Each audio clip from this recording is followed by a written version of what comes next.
पाकिस्तानकडून नियंत्रण रेषेवर पुन्हा शस्त्रसंधींचं उल्लंघन करण्यात आलेलं आहे।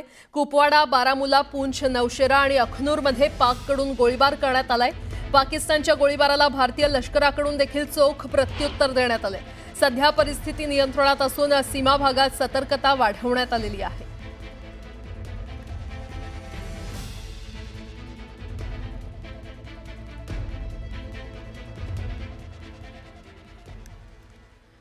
पाकिस्तान गेल्या 3 दशकांपासून दहशतवाद्यांना आश्रय देत असल्याची कबुली पाकिस्तानचे संरक्षण मंत्री ख्वाजा आसिफ यांनी दिली आहे। एका खासगी वृत्तवाहिनीच्या पत्रकार यल्ला हकीम यांच्याशी बोलताना ही कबुली त्यांनी दिली।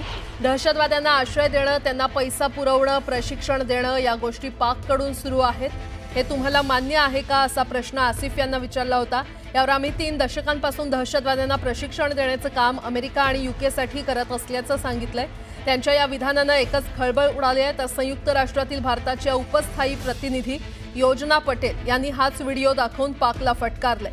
पाक कशा प्रकारे दहशतवादाला खतपाणी घालतोय हेच आसिफ यांच्या कबुलीतून स्पष्ट झाल्याचं त्यांनी सांगितलंय।